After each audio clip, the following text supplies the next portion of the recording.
Geografías Inestables, con Paula Trapani, Franco Bronzini y Martín Pitaluga.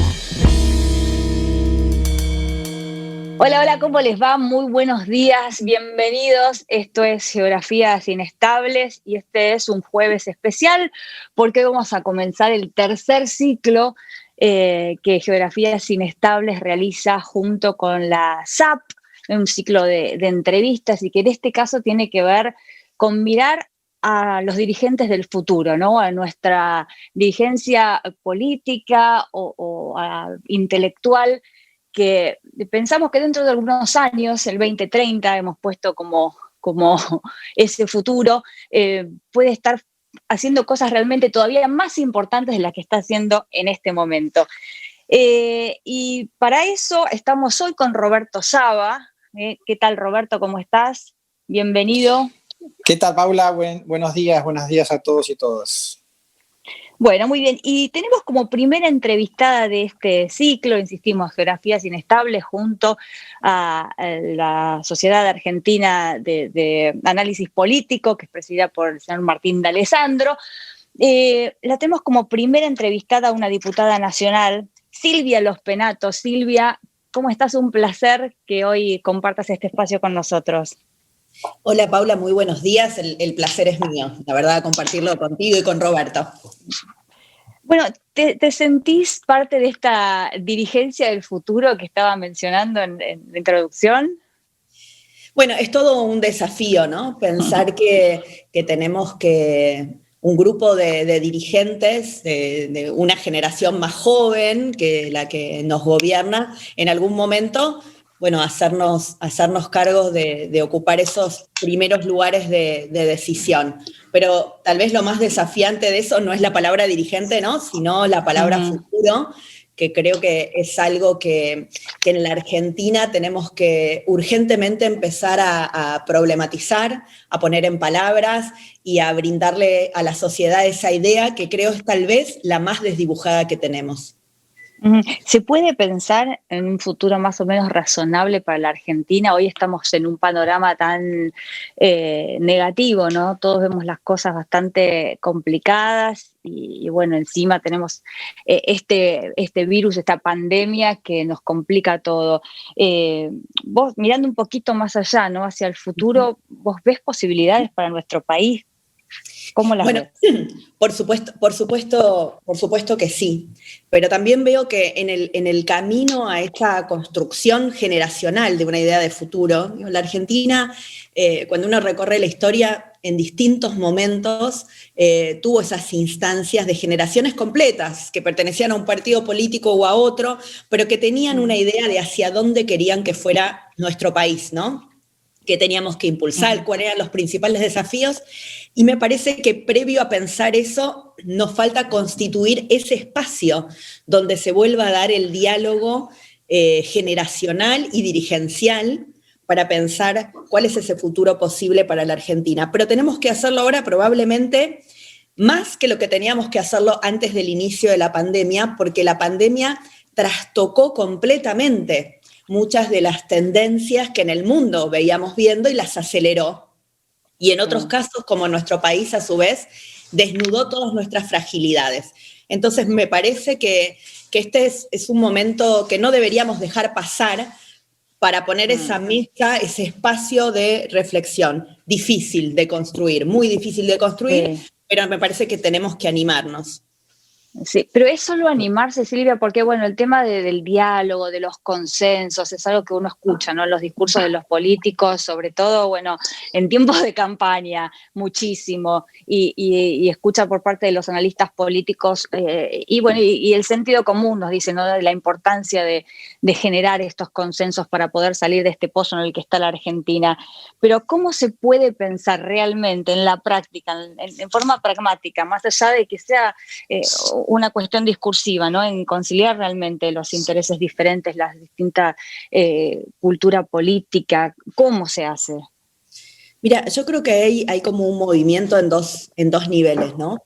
Por un lado, uno no puede, como representante de la sociedad que es, no puede estar desconectado del verdadero deseo y de la verdadera voluntad de la sociedad. Y ahí hay que preguntarse cuánto diálogo quiere esta sociedad, ¿no? Esta sociedad que vive hace tanto tiempo en la grieta, ¿está dispuesta a salir de la grieta o está más en un camino de seguir agrietándose, ¿no? Y de seguir negando el diálogo por no entender, digamos, que tiene que reconocer al otro también su valor en el aporte que puede hacer a la sociedad, porque en definitiva, dialogar es eso, dialogar inicia pensando que el otro tiene algo para aportar también. Claro, pero cuando decís la sociedad, perdóname que te interrumpa, cuando decís hay que ver cuánto la sociedad quiere salir de la grieta, ¿te referís al ciudadano de a pie o a los políticos? No, me refiero al ciudadano de a pie. Digo, esa es una pregunta que me hago todos los días, digamos, ¿cuánto quiere el ciudadano de a pie efectivamente salir de ese lugar? O cuánto quiere elegir opciones, porque en definitiva la dirigencia la definen los ciudadanos, ¿no? Después la dirigencia tiene una responsabilidad de tratar de interpretar a la sociedad y de inclusive señalar caminos que no parezcan tan obvios, porque para eso se supone que estamos, ¿no? Para tratar de buscar esos caminos no tan obvios y ofrecerlos, pero en definitiva la voluntad es de los ciudadanos. La voluntad de a qué dirigente apoya es de los ciudadanos. Si la ciudadanía quiere el diálogo, va a apoyar a dirigentes que promuevan el diálogo, pero si la ciudadanía está en otra sintonía, probablemente apoye otro tipo de dirigentes. Así que a mí me parece que lo primero que tenemos que pensar es que la dirigencia política no puede estar desconectada de la demanda social, y ahí tenemos que ver cuál es la temperatura de la sociedad argentina y qué posibilidades hay de que sea la propia sociedad la que nos demande estos espacios de búsquedas de acuerdo, de grandes líneas sobre las que podamos transitar, aún con diferencias, las distintas fuerzas políticas. Yo miro mucho el escenario donde está la Argentina, ¿no? Me parece que a veces tenemos que dejar de mirarnos el ombligo y mirar un poquito más desde afuera, ¿no? Y en este escenario en América Latina vemos que hay una América Latina convulsionada que le está diciendo a la dirigencia que no la interpreta. Lo que nosotros vimos en Chile, lo que estamos viendo en Colombia, son expresiones muy claras de una ciudadanía que siente que la dirigencia política no la interpreta y no le da esa oferta que está necesitando, y me parece que en términos de diálogo, no diálogo, consensos, grandes acuerdos, nosotros también tenemos que mirar qué es lo que los argentinos en general están buscando y ofrecerles esa alternativa. Los que tenemos convicción de que ese es el camino, la vamos a ofrecer igual. Tal vez, si no estamos alineados en la sintonía de la sociedad, bueno, la sociedad descarte esa propuesta y elija otras. Roberto, que te interrumpí, querías preguntar algo, ¿no? Sí, no, a ver, la verdad que muy contento de estar aquí con ustedes dos y sobre todo con Silvia, que en serio creo que de los políticos y políticas más inspiradoras que hoy tiene el país. Pero con respecto a este último tema, Silvia, es cierto lo que decís, ¿no? Que obviamente el liderazgo político en parte refleja las dinámicas también de la sociedad, pero también hay una responsabilidad grande del liderazgo político, ¿no? Porque vos hablabas y yo pensaba en una anécdota. Hubo un momento en el que se estaba discutiendo en Estados Unidos el tema del seguro de salud, ¿no? En la época de Obama. Y Obama fue a defender el proyecto al Senado, y uno de los senadores empezó a gritarle, republicano, muy opositor, le empezó a gritar al presidente mentiroso, ¿no? Por una cosa que estaba diciendo. Y empezó a levantarse la temperatura en la discusión pública, en los medios, de que ese republicano blanco estaba atacando a un presidente, pero básicamente por ser negro. O sea, estaban diciendo, bueno, este ataque es un ataque inspirado en el racismo. Y Obama, que sabe y por supuesto es consciente de lo que significa prender esa mecha en los Estados Unidos, apareció en los medios diciendo, no, esto no es racismo. O sea, tenía la oportunidad servida de polarizar, de crispar, digamos, la discusión pública, diciendo, sí, son unos racistas y se oponen a mi gobierno porque soy negro. Y sin embargo, el tipo dijo, no, esto no es racismo, esto es una falta de respeto al presidente de los Estados Unidos. Entonces, yo pensaba, el rol de los liderazgos en poner el tono de la discusión, ¿no? ¿Cuál es el tono del debate político? Depende mucho de la sociedad, pero también del liderazgo político, ¿no? Coincido, y en esa línea hace un tiempito, así creo que en el verano, leí un libro que me gustó mucho, de Erza Klein, que se llama Why We Are Polarized, Sí. justamente tratando de explicar el fenómeno del trumpismo en Estados Unidos, pero lo interesante del libro es cómo él rastrea desde ya hace 30 o 40 años, cómo la sociedad en sí, y antes de la emergencia de Trump, se iba polarizando, ¿no? Y a través hay muchas encuestas que van mostrando esta idea de cuándo un padre republicano toleraría, digamos, o cuán contento estaría o no con que su hija se casara con un demócrata, y cómo eso que en principio era una cosa más de minorías termina casi, digamos, convirtiéndose en la mitad de la sociedad. Y bueno, hay un montón de otras encuestas y otros análisis sociológicos que levanta él. Por eso a mí me parece que hay que trabajar los dos andariveles. El que asume una responsabilidad dirigencial tiene que estar dispuesto a sostener las ideas que quiere y a aceptar cuando esas ideas no son mayoritarias en la sociedad, ¿no? Y me parece que eso es lo que yo intento hacer. Muchas veces recibo muchas críticas por justamente no pararme en el lugar cómodo de la polarización. La polarización es un lugar muy cómodo, producto de que cuando uno le habla a su tribu, a la que conoce, a su sector político, sabe qué decirle, con el que todos vamos a estar de acuerdo, con el que va a ser bien recibido, y también sabemos qué cosas no van a ser tan aceptadas, ¿no?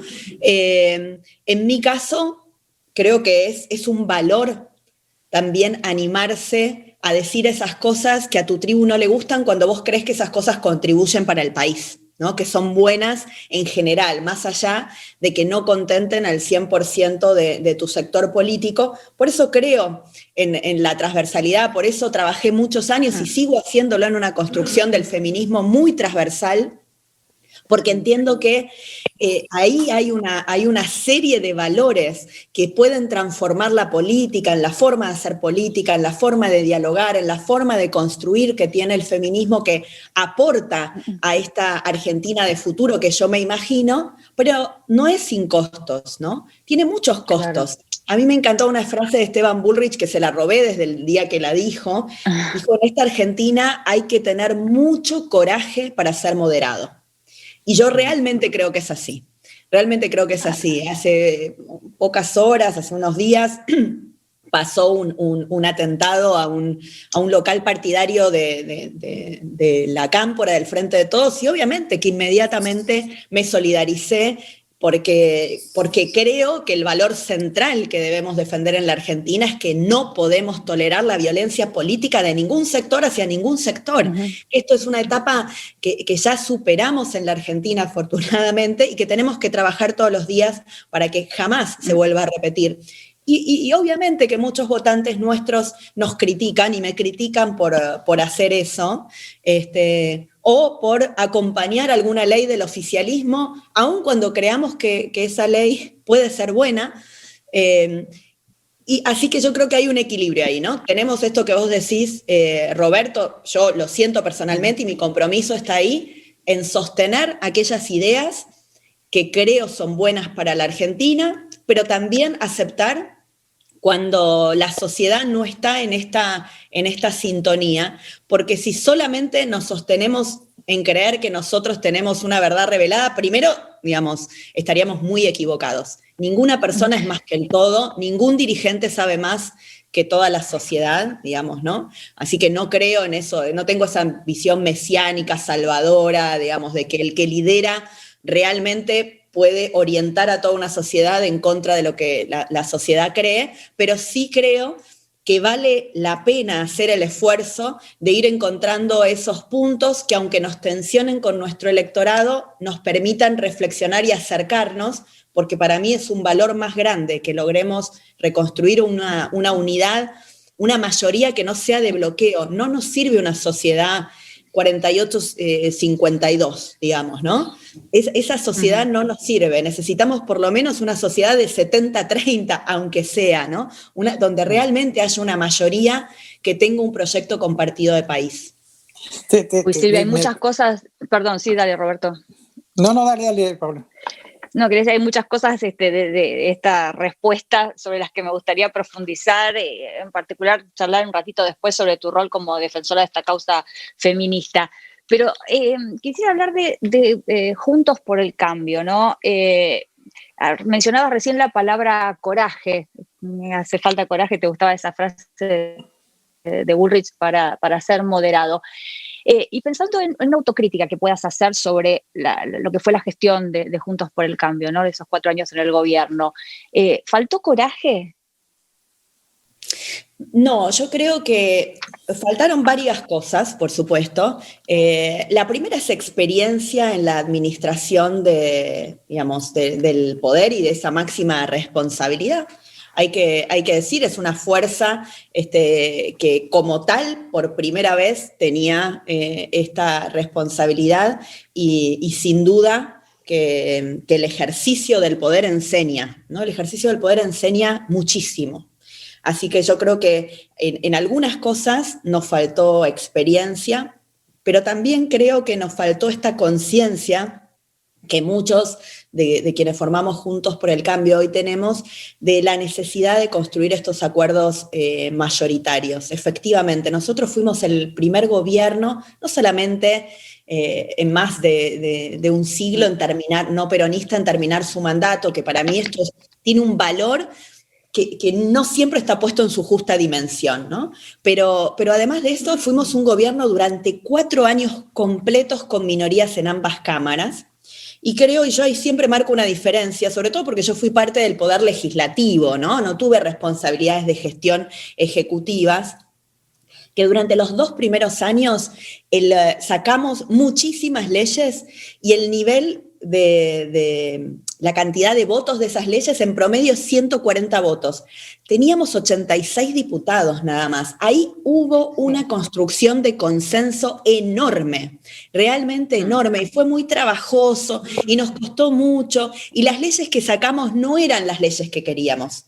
En esto yo a veces, cuando dicen, bueno, sí, pero las leyes que sacamos no eran exactamente las que mandábamos, y no, porque eso es la construcción del consenso. La construcción del consenso es entregar parte de tu legitimidad, entregar parte de tu idea para ir avanzando en pasos chiquititos, ¿no? De a poquito. Pero creo que fue una legislación muy valiosa y fue de los 2 primeros años. Los 2 segundos teníamos 107 diputados. No sacamos nada. Tuvimos una situación de empate tremendo y no pudimos avanzar con casi ninguna legislación en los últimos 2 años. Ese cambio tuvo que ver con que habíamos perdido la capacidad de articular con un sector de la oposición, ponernos de acuerdo con ese sector de la oposición, y probablemente, esto es una interpretación personal, creo que el haber ganado la elección del 2017 muy bien, digamos, sin acuerdos con nadie, algún sector de nuestra dirigencia lo llevó a creer que no eran más necesarios los acuerdos y que se podía prescindir de todo lo que uno entrega en una mesa de acuerdo, que en parte es parte de su idea original, ¿no? Es siempre trabajar con los subóptimos.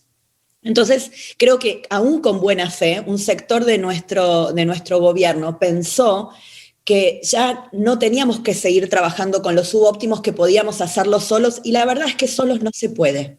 Es tan profundo el cambio que necesita la Argentina que no se puede hacer solo, que hay que construir esa mayoría.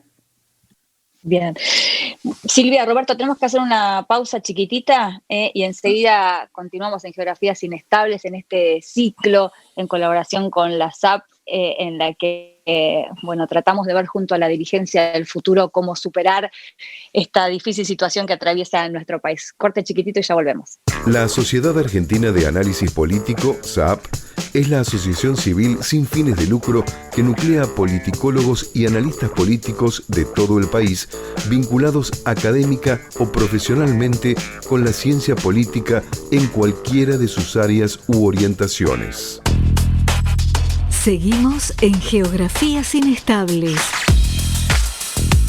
El espacio cotidiano para reflexionar sobre los problemas de un mundo cada día más complejo. Y seguimos acá en Geografías Inestables, en un momento hermoso de radio, ¿no? Porque no siempre se tiene el tiempo para realizar una entrevista en profundidad, y eso es lo que estamos haciendo afortunadamente aquí junto a Silvia Lospenato, diputada nacional, con Roberto Saba, en este ciclo en colaboración con la Sociedad Argentina de Análisis Político, en el que, bueno, con jóvenes dirigentes que serán dirigentes más importantes aún en el futuro, tratamos de pensar un poquito en nuestro país y cómo sacarla de este pozo en el que está metida. Roberto, tenías una pregunta para Silvia. Sí, gracias, Paula. Mira, Silvia, un poco pensando hacia el futuro, como decían las dos antes, y te quería llevar un poquito hacia el pasado, que fue el debate en el que vos tuviste, los dos debates, en los que tuviste un rol central referido a la interrupción, a la legalización de la interrupción voluntaria del embarazo, ¿no? Todos recordamos tu discurso de cierre, sobre todo en el primer debate de ese fallido primer proceso, y que luego se retoma en un segundo proceso que se sanciona la ley. Ese proceso fue muy interesante por dos razones, pensando hacia el futuro, ¿no? Por un lado, fue un debate muy amplio, muy participativo, tanto en la primera oportunidad como en la segunda, muchísimas voces muy distintas pudieron expresarse.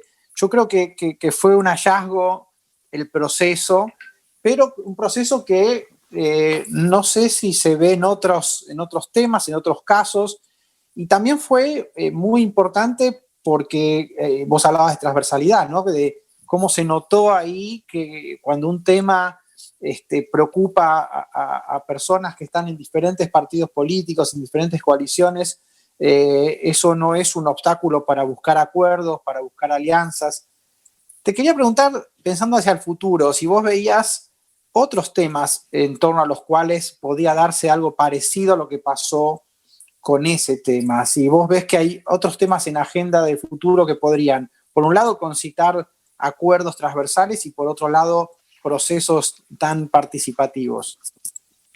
Mira, yo desde una mirada feminista creo que nosotros tenemos, y vengo convocando desde hace un tiempo, como una nueva agenda que encarar transversalmente, y por eso yo llamo que tenemos que hacer un gran pacto feminista por la incorporación de las mujeres a la población económicamente activa, digamos, ¿no? En la Argentina.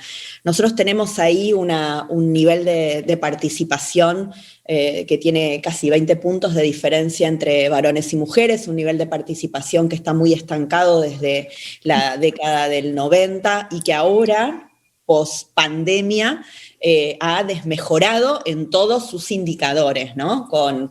Sabemos lo que significó la pandemia en materia de crisis de los cuidados y que esto todavía sacó a más mujeres y a más mujeres jóvenes del mercado laboral, informal y formal. Entonces me parece que más que nunca ese era un objetivo que ya teníamos antes de la pandemia, pero que hoy se vuelve absolutamente relevante. No hay posibilidad de pensar la salida a futuro de la Argentina, efectivamente un proceso de crecimiento, si no pensamos detrás de ese proceso de crecimiento cómo incorporamos a las mujeres a nuestra economía, ¿no? Y esa incorporación de las mujeres tiene para las mujeres un montón de implicancias, no solamente la de conseguir un trabajo, sino la de la realización de la autonomía plena, porque hace a tu independencia, porque hace a tu capacidad de elegir efectivamente tu proyecto de vida con niveles más altos de libertad, porque hace a la posibilidad también de velar por el progreso de tus hijos, ¿no? Que es una de las cosas que tanto padres como madres, tenemos en general como uno de nuestros objetivos más importantes en la vida. Así que yo creo que ese es el llamado que tenemos a construir como una nueva bandera y un nuevo gran pacto feminista que tiene que empezar hoy, porque hoy estamos empezando a pensar cómo va a ser la pospandemia, ¿no? Cómo vamos a hacer una vez que estemos todos vacunados, en algún momento, dentro de 4, 6, 8 meses, en algún momento vamos a estar todos vacunados, en algún momento recuperaremos aquella normalidad a la que estábamos acostumbrados, pero va a ser nueva esa normalidad y no solo por cosas buenas, ¿no? Va a ser nueva porque va a haber dejado a millones de argentinos en la pobreza, a millones de argentinos sin empleo, y entonces esta necesidad de pensar, bueno, ¿dónde vamos a apuntar? ¿Cuáles van a ser esos lugares que nosotros vamos a encontrar de acuerdo para reconstruir la Argentina post-pandemia? Y creo que incluir a las mujeres, y esto implica un montón de decisiones, podríamos estar otro programa completo hablando de esto, sí. Puede ser un nuevo lugar de encuentro transversal, ¿no? Y creo además que tenemos que hacerlo, que tenemos que promoverlo. Yo estoy trabajando en esto con un grupo de mujeres de todas las fuerzas políticas, que algunas son legisladoras, que otras son empresarias, que otras trabajan en organizaciones de la sociedad civil, que otras trabajan en sindicatos. Bueno, son procesos que llevan tiempo, pero efectivamente creo que por ahí puede venir una nueva experiencia del tipo de la que hicimos con paridad, de la que hicimos con la ley de aborto y con otras leyes por ahí menos relevantes, menos resonantes, pero me parece que podría venir por ahí.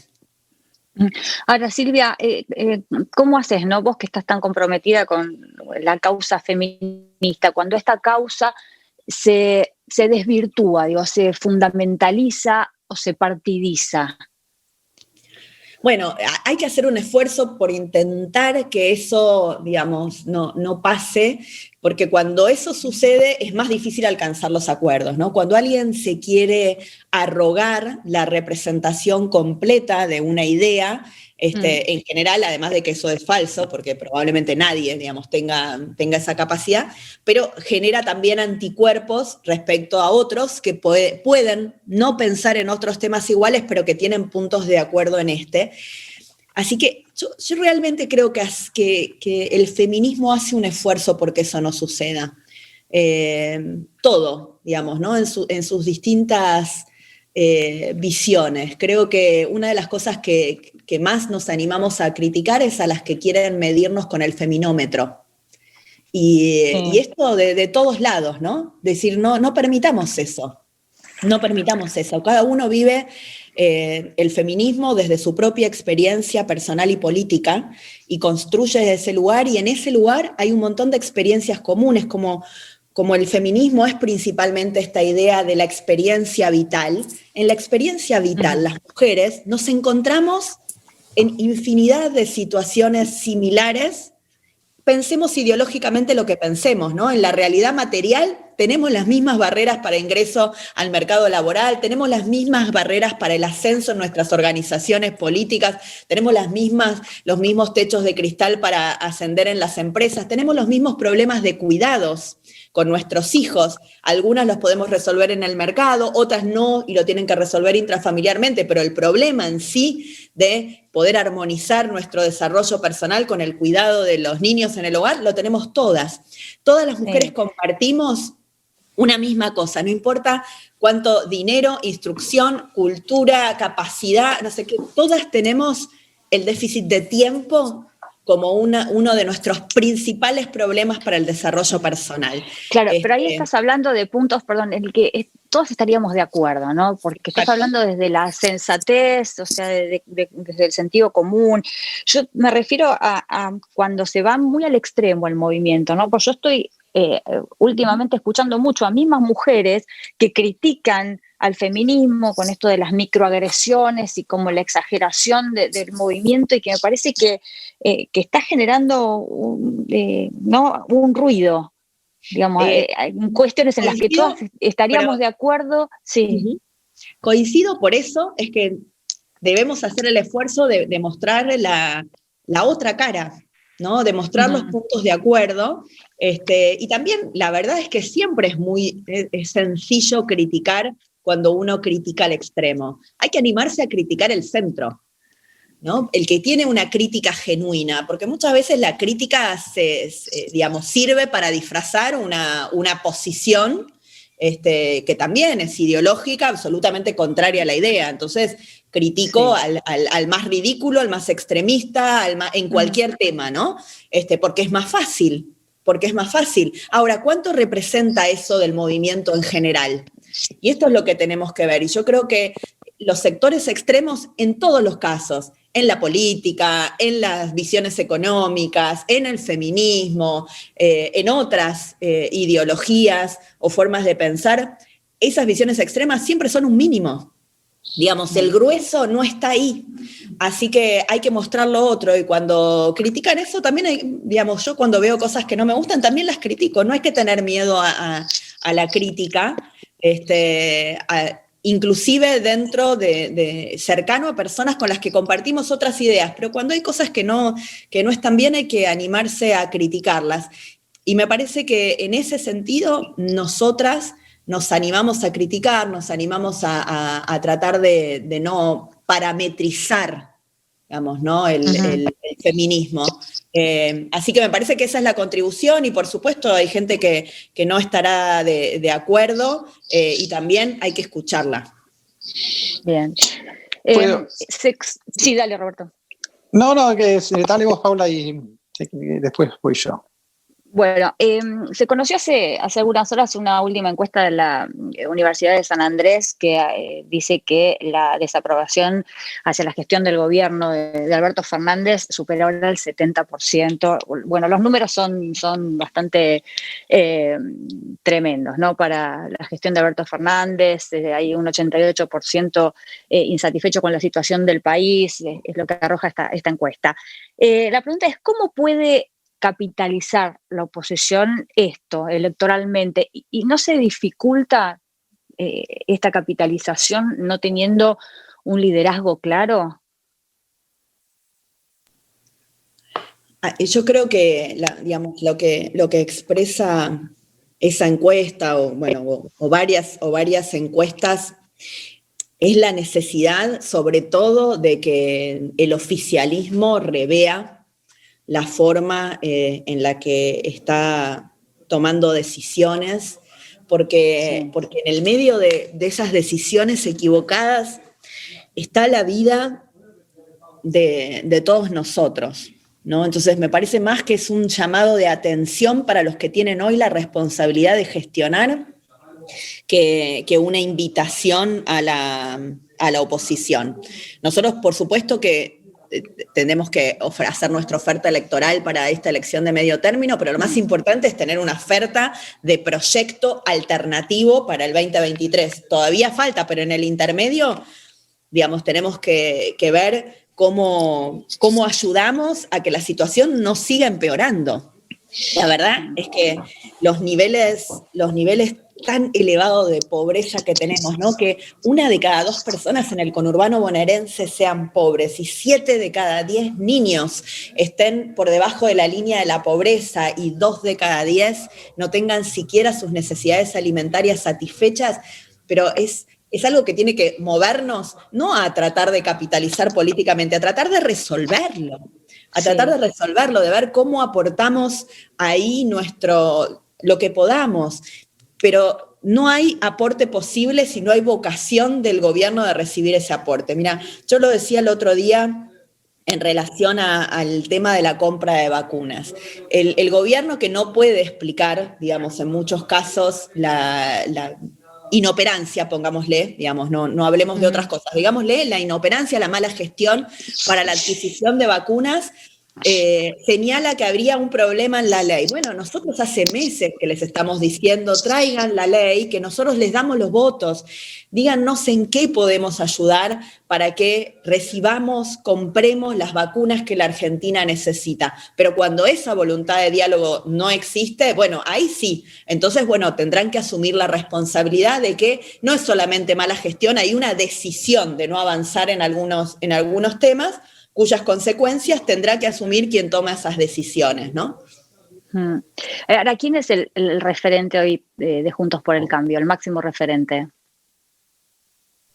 No lo hay, no creo que haya un máximo referente. Creo que hay muchos referentes, no tenemos por qué tener hoy, a 3 años de la elección presidencial, el candidato a presidente. Y tampoco lo teníamos 3 años antes de la elección del 2015, ¿no? Así que no es una cosa que a mí me preocupe. Me parece que Juntos por el Cambio tiene ha sabido encontrar una forma de coordinación de sus políticas que es muy valiosa. Tenemos una mesa nacional donde están representados los liderazgos más conocidos, más importantes que tiene Juntos por el Cambio, y esa mesa que funciona todas las semanas, que va formando y debatiendo el posicionamiento de nuestra fuerza política. Es una experiencia de concertación nueva en la Argentina, es una experiencia que como politólogos tenemos que mirar. Digamos, a mí me parece que a veces nos distraemos en alguna expresión más o menos grandilocuente de alguna persona y me gusta más mirar el proceso, ¿no? Mirar cómo se van tomando las decisiones, cómo funciona esa mesa, cómo se van resolviendo las tensiones en los posicionamientos. Esto, inclusive te diría, no lo tuvimos ni cuando gobernábamos, tan horizontal, ¿no? Y me parece que esta construcción nos va a llevar a un 2023 mejor, a ser una fuerza política de distintos partidos, pero mucho más organizada, con un sistema de toma de decisiones más dialoguista, más horizontal, y esta experiencia se está construyendo.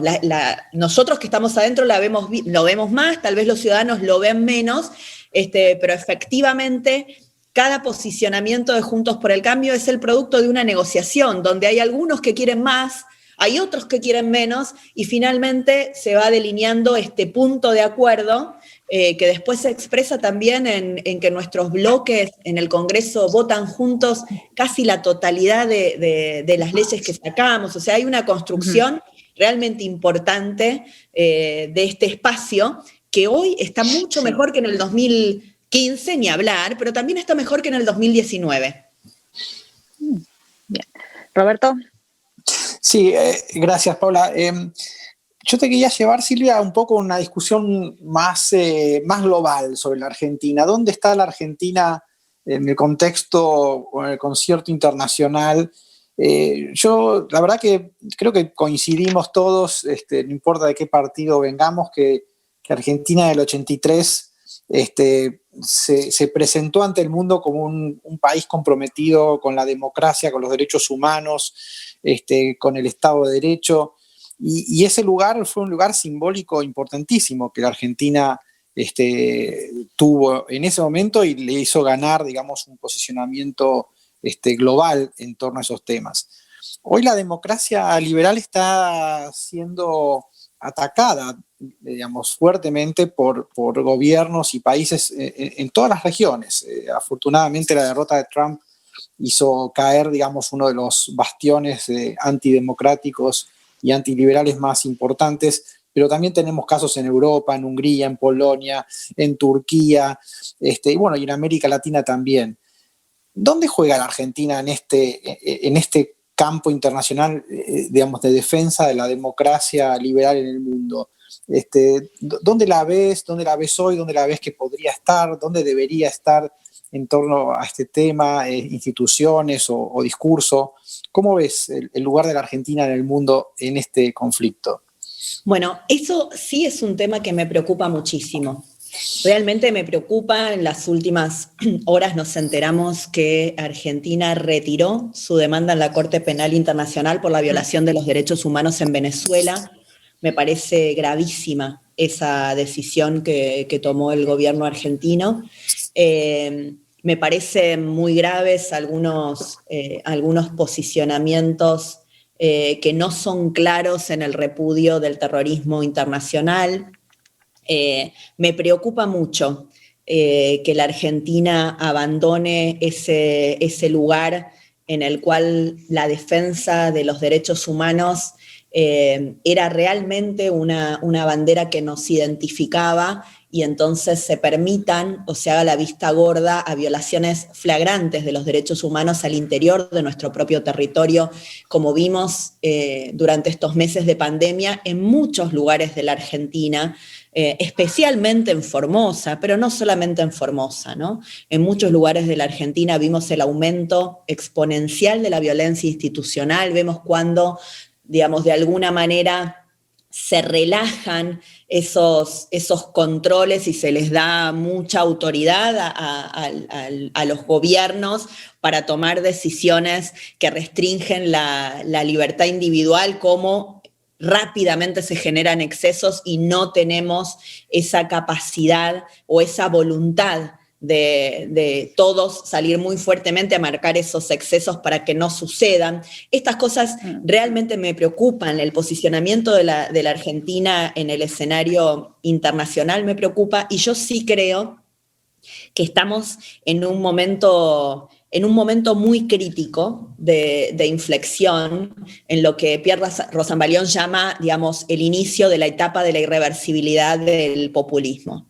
De verdad que lo veo, a veces discutiendo esto con muchos amigos, otros amigos politólogos, periodistas, dicen, pero ¿realmente crees que este es el momento? Y lo digo con sinceridad, me parece que hay una serie de intentos de cooptación del Poder Judicial que alterarían de una manera muy grave las reglas del juego de una democracia liberal constitucional. Y esto está hoy pasando, el intento de hacerse con el poder del Ministerio Público Fiscal, de subordinar al poder político a algún poder que tiene que ser, por la Constitución de 1994, claramente independiente y autónomo, me parece gravísimo.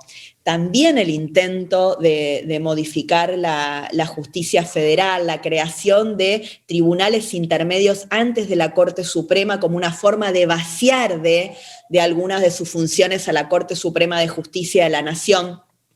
Pero a su vez siempre tengo esta esperanza, ¿no?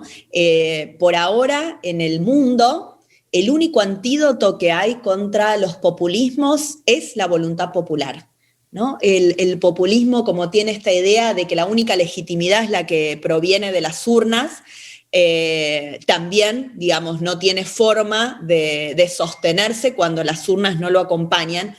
Y a mí me parece que ahí hay una oportunidad, la vamos a estar mirando todos en esta elección intermedia para ver si realmente la gente decide nuevamente crear anticuerpos en esos intentos de ir contra la democracia constitucional liberal vía la apropiación, la subordinación del poder judicial al poder político. Así que creo que tenemos que estar muy atentos a ese proceso, Roberto. Uh-huh. Y en este sentido, Silvia, ¿vos crees que la oposición está a la altura de las circunstancias, está cumpliendo bien el rol que tiene que cumplir, no digo como fiscalizadora de alguna manera de todos estos procesos bueno, que estabas describiendo para que no se lleven adelante, para evitarlos? Bueno, a mí me parece que sí, dentro de las medidas de nuestras posibilidades, ¿no? Por supuesto que nosotros somos minoría en ambas cámaras, una minoría más grande en la Cámara de Diputados, que es donde tenemos a veces más posibilidad de hacernos oír. En el Senado realmente somos muy pocos. Pero a mí me parece que sí, y lo mismo con nuestros gobernadores, son pocos, pero han marcado agenda en la defensa de estos derechos cuando creemos que hay excesos. A mí me parece que la discusión sobre la presencialidad o no que se animó a dar con todos los costos que esto implica el jefe de gobierno de la ciudad de Buenos Aires, representa ese intento de marcar los límites a esta vocación de hacerse con todo el poder, aún del poder no delegado de las provincias, como para definir, por ejemplo, la educación primaria, que también está prohibido por la Constitución Nacional. Así que me parece que sí. Y también creo que el Poder Judicial, yo decía en el año 2013, no hay que olvidarse que esta idea del populismo, del vamos por todo, en la Argentina ya pasó, ya sucedió.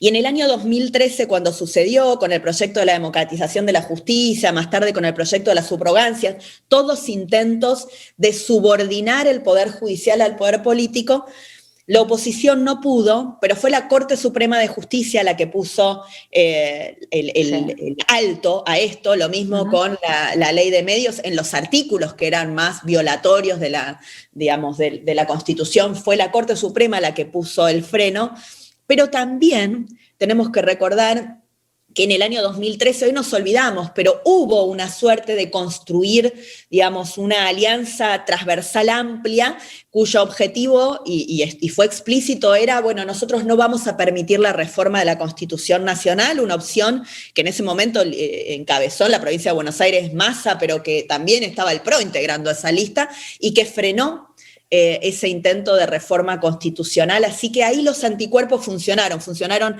en el Poder Judicial con la actuación de la Corte, funcionó en las fuerzas políticas con una construcción que puso un único objetivo común probablemente, que era no vamos a permitir que se reforme la Constitución Nacional y que se cambien las reglas del juego. Y yo creo que hoy estamos también en la construcción de ese proceso de hacerle ver a la sociedad esto que no es tan evidente, probablemente con el problema de que hoy la sociedad tiene problemas muy serios que atender, ¿no? La sobrevivencia, la salud, la economía personal, pero la verdad me parece que pese a todo esto, estamos tratando y la sociedad está entendiendo lo que significaría perder la independencia del Poder Judicial y nos está acompañando. Ay, bueno, tengo tantas preguntas más para hacerte, Silvia, pero bueno, nos quedamos sin tiempo, creo que ya no me dejan más. Roberto, algo cortito que quieras agregar. No, para nada, me pareció súper interesante el intercambio y agradecerle a Silvia que se sumó. Sí, la verdad, Silvia, un placer. Bueno, muchísimas gracias por estos minutos y bueno, recordamos que estamos en el marco de un ciclo de entrevistas que hacemos de Geografías Inestables conjuntamente con la Sociedad Argentina de Análisis Político, con jóvenes dirigentes ¿no? en los que apostamos nuestro futuro, como Silvia Los Penato. Muchísimas gracias a ustedes por la invitación a reflexionar un rato y ojalá, digamos, ojalá en el 2030 me toque estar en algún lugar, no en el más relevante, porque eso no importan tanto las personas como las ideas, porque si efectivamente en el 2030 una dirigencia que piensa en la posibilidad de reconstruir una mayoría potente en la Argentina para pensar el futuro está ahí, quiere decir que estas ideas habrán triunfado. Bien, y la podemos seguir en Twitter a Silvia, que es muy interesante lo que hace, ¿no? Como, bueno, dirigente joven, usa mucho las redes sociales, hasta con videitos, muy interesante. Me falta TikTok, pero ahí todavía no me animo, la verdad que se la dejo a mis hijas el TikTok. Bueno, Silvia, muchísimas gracias. Geografías Inestables. El espacio cotidiano para reflexionar sobre los problemas de un mundo cada día más complejo.